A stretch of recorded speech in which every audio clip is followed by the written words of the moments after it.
Ladakh India की एक ऐसी जगह है जहां आकर आपको ऐसा लगेगा कि आप किसी अलग ही दुनिया में आ गए हों। लद्दाख अनडाउटेडली इंडिया की सबसे यूनिक जगह है जो कि अपने snow capped mountains, cold desert, Buddhist monasteries और अमेजिंग लैंडस्केप की वजह से फेमस है। 11,000 फीट के एवरेज ऑल्टीट्यूड पर स्थित लद्दाख एक बहुत ही माउंटेनियस एरिया है जिसे लैंड ऑफ हाई पासेस के नाम से भी जाना जाता है। लद्दाख में आपको ना सिर्फ इंडिया की बल्कि पूरी दुनिया की हाईएस्ट मोटरेबल रोड्स मिलती है जहां ड्राइव करने का एक्सपीरियंस बहुत ही अमेजिंग होता है। लद्दाख को आप बाइक और कार दोनों पे ही इजीली एक्सप्लोर कर सकते हैं और अगर आप भी लद्दाख की एक ट्रिप प्लान कर रहे हैं तो आज की वीडियो में मैं आपको एक पूरा टूर प्लान एक्सप्लेन करूंगा कि आप कैसे लद्दाख आ सकते हैं, यहाँ अगर आपको क्या क्या विजिट करना चाहिए और आपका ओवरऑल ट्रिप ड्यूरेशन कितने दिन का होगा। वीडियो में आगे बढ़ने से पहले अगर आपको मेरी वीडियोस अच्छी लगती हैं तो चैनल को ज़रूर सब्सक्राइब कर लेना, इससे मुझे काफ़ी मोटिवेशन मिलती है इस तरह की वीडियोस को बनाने के लिए। तो चलिए दोस्तों वीडियो शुरू करते हैं।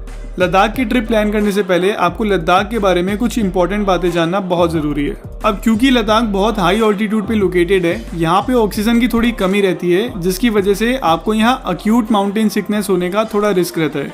इसलिए लद्दाख आने से पहले आपको अपने डॉक्टर से कंसल्ट करके कुछ प्रिकॉशनरी मेडिसिन अपने साथ ज़रूर लानी चाहिए।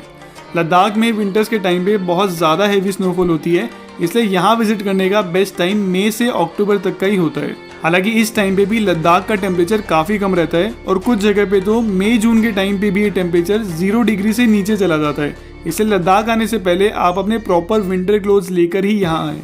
तो अब बात करते हैं कि आप लद्दाख पहुँचेंगे कैसे। लद्दाख पहुंचने के लिए आप या तो लेह तक की डायरेक्ट फ्लाइट ले सकते हैं जो कि आपको दिल्ली, मुंबई, श्रीनगर, जम्मू और चंडीगढ़ से इजीली मिल जाएगी, या आप रोड ट्रिप करते हुए लद्दाख आ सकते हैं। मैं आपको स्ट्रांगली रेकमेंड करता हूं कि आपको रोड ट्रिप करते हुए ही लेह आना चाहिए क्योंकि इस रास्ते पे आपको बहुत ही बढ़िया व्यूज़ देखने को मिलते हैं। लेह तक पहुंचने के लिए 2 हाईवे हैं, एक है मनाली लेह हाईवे और एक है श्रीनगर लेह हाईवे। ज़्यादातर लोग मनाली लेह हाईवे से लेह आना पसंद करते हैं और ये रास्ता बहुत सीनिक भी है, लेकिन मैं आपको रेकमेंड करूंगा कि आप श्रीनगर लेह हाईवे से यहाँ आएँ। इसके आपको 2 बेनिफिट्स होंगे। पहला ये कि इस रूट से आपका कारगिल विजिट करने का टाइम बचेगा और दूसरा ये कि इस रूट से आपको यहाँ के ऑल्टीट्यूड से एक्लिमेटाइज होने में ज़्यादा टाइम नहीं लगेगा। बेसिकली जब भी हम ऐसी हाई ऑल्टीट्यूड वाली जगह पे जाते हैं तो हमारी बॉडी को उससे एडजस्ट होने में थोड़ा टाइम लगता है और इसे एक्लिमेटाइजेशन बोलते हैं। श्रीनगर लेह हाईवे पे ऑल्टीट्यूड काफ़ी ग्रेजुअली इंक्रीज होता है जिसकी वजह से हमारी बॉडी थोड़ा जल्दी एक्लिमेटाइज हो जाती है, जबकि मनाली से लेह आकर आपको लेह में कम से कम 1 से 2 दिन का रेस्ट करना पड़ता है अपनी बॉडी को एक्लिमेटाइज करने के लिए।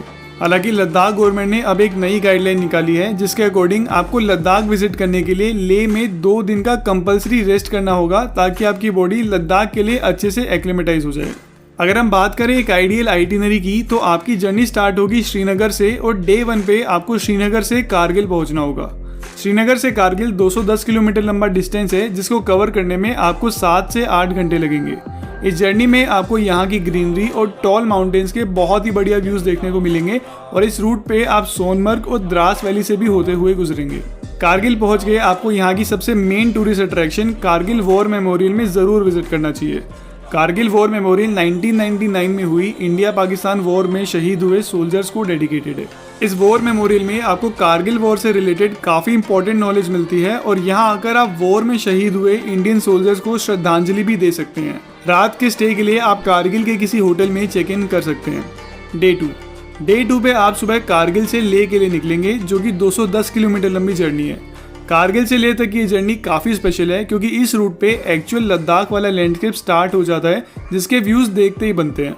इस रूट को और भी ज़्यादा स्पेशल बनाता है यहाँ की काफ़ी सारी टूरिस्ट प्लेसेस। इस 210 किलोमीटर लंबे रूट पे आप काफ़ी सारी बुद्धिस्ट मोनेस्ट्रीज जैसे कि Lamayuru monastery, Phyang monastery, Spituk monastery, Basgo palace, Mulbekh monastery और आलची और लिक्किर की मोनेस्ट्रीज में विजिट कर सकते हैं। इसके बाद अगला स्टॉप आपको मैग्नेटिक हिल पे लेना चाहिए। माना जाता है कि यहाँ के माउंटेन्स अपनी मैग्नेटिक पावर से आपकी कार को अपने आप अपनी तरफ खींचते हैं।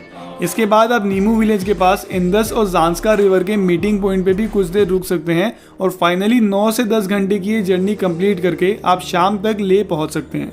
लेह पहुँच के आपको अपने होटल में चेक इन करके कुछ देर रेस्ट करना चाहिए ताकि आपकी बॉडी यहाँ की ऑल्टीट्यूड से थोड़ा एक्लिमेटाइज हो जाए। डे 3 पे आप लेह टाउन को अच्छे से एक्सप्लोर कर सकते हैं। लेह टाउन लद्दाख में टूरिज्म के लिए स्टार्टिंग पॉइंट है और इतने हाई ऑल्टीट्यूड पे होने के बाद भी आपको यहाँ सारी बेसिक ज़रूरतों की चीज़ें मिल जाती हैं।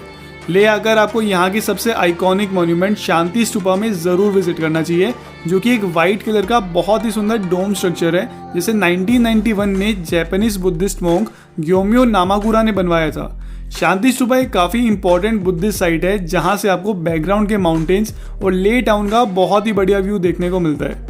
इसके अलावा भी आप ले में काफ़ी सारी प्लेसेस जैसे कि हॉल ऑफ फेम, ले पैलेस, सांकर मोनेस्ट्री, शे पैलेस, थिक्सी मोनेस्ट्री, रैंचो स्कूल और ले के मेन मार्केट को एक्सप्लोर कर सकते हैं। 2021 से पहले तक आपको ले आकर लद्दाख के कुछ एरियाज को विजिट करने के लिए एक परमिट लेना होता था। हालांकि अब परमिट का कुछ सीन तो नहीं है, लेकिन अभी भी आपको उन एरियाज को विजिट करने के लिए कुछ फी पे करनी पड़ती है, जो कि आप ऑनलाइन या ले के SDM ऑफिस में जाके पे कर सकते हैं। नई गाइडलाइंस के अकॉर्डिंग डे 4 भी आपको ले में ही स्पेंड करना होगा और डे 3 पे जिन जगह को आप विजिट नहीं कर पाए थे, डे 4 को आप वहां भी विजिट कर सकते हैं। इन साइट सीइंग के बाद दोनों दिन रात का स्टे आप अपने सेम होटल में कर सकते हैं। डे 5 पे आप ले से नुब्रा वैली जाएंगे, जो कि दुनिया की सबसे सीनिक और एडवेंचरस जगहों में से एक है। नुब्रा वैली लद्दाख की एक बहुत ही इंपॉर्टेंट जगह है, जो कि लद्दाख आइटिनरी का एक इनसेपरेबल पार्ट है। ले से नुब्रा वैली तक जाने का रास्ता भी बहुत ही ज़्यादा एडवेंचरस है, क्योंकि इस रास्ते पे आप दुनिया की हाईएस्ट मोटरेबल रोड खारदुंगला पास से होते हुए गुजरेंगे। खारदुंगला पास 18,000 फीट के ऑल्टीट्यूड पे लोकेटेड एक हाई माउंटेन पास है, जहां से आपको पूरे साल बर्फ से ढके स्नो कैट माउंटेन्स का बहुत ही बढ़िया व्यू देखने को मिलता है।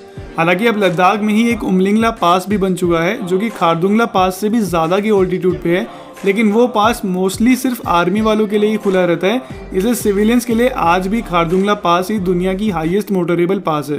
हालांकि रिसेंटली उमलिंगला पास को भी टूरिस्ट के लिए ओपन कर दिया गया है, लेकिन ये पास इंडिया चाइना बॉर्डर के बहुत पास है, इसलिए बॉर्डर पे अगर कोई भी टेंशन होती है तो उमलिंगला पास को टूरिस्ट के लिए तुरंत बंद कर दिया जाता है। खारदुंगला पास क्रॉस करके आप नुब्रा वैली में एंटर होंगे, जहाँ की सीनिक लैंडस्केप से आप बहुत ही ज्यादा इंप्रेस्ड होंगे।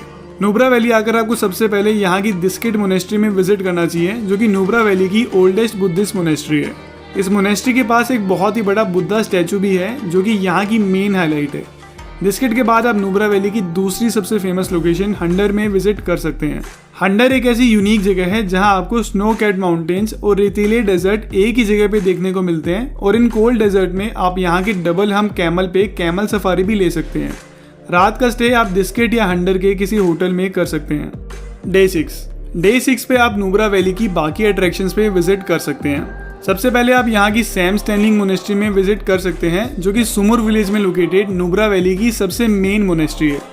इसके बाद आप पनामिक विलेज के हॉट वाटर स्प्रिंग को भी विटनेस कर सकते हैं, जो कि पूरे साल बहने वाला यहाँ का एकमात्र हॉट वाटर स्प्रिंग है, और माना जाता है कि यहाँ के पानी में काफ़ी मेडिसिनल प्रॉपर्टीज भी होती हैं। इसके बाद आप इंडिया पाकिस्तान बॉर्डर के लास्ट विलेज तुर्तुक में भी विजिट कर सकते हैं, जो कि लद्दाख के सबसे सुंदर विलेजेस में से एक है। ये सभी जगह एक्सप्लोर करने के बाद शाम तक दिस्किट या हंडर आकर आप अपने सेम होटल में स्टे कर सकते हैं।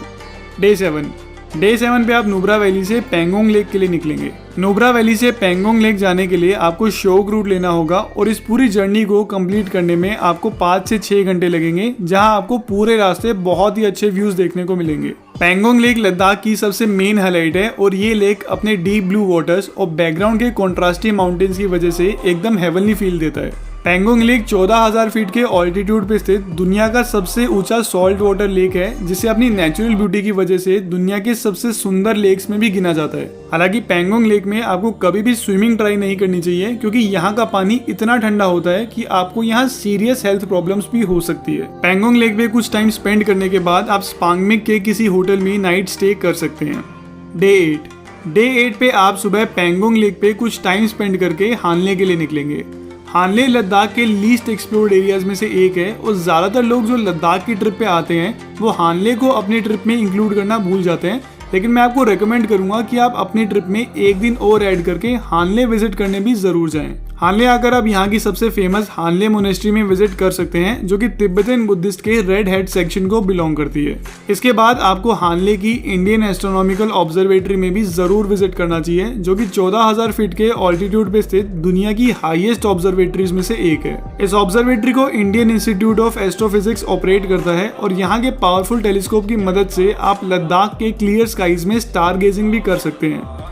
नाइट स्टे के लिए आप हानले के किसी होटल में या इंडियन एस्ट्रोनॉमिकल ऑब्जर्वेटरी के गेस्ट हाउस में स्टे कर सकते हैं। डे 9 पे आप हानले से सो मोरिरी लेक के लिए निकलेंगे। हानले से सो मोरिरी लेक जाने के 3 रास्ते हैं, लेकिन इनमें से सबसे कन्वीनियंट रास्ता है हानले से लोमा, न्योमा और माहे ब्रिज होते हुए, जो कि 150 किलोमीटर लंबा रास्ता है और इसे कवर करने में आपको 4 से 5 घंटे लगेंगे।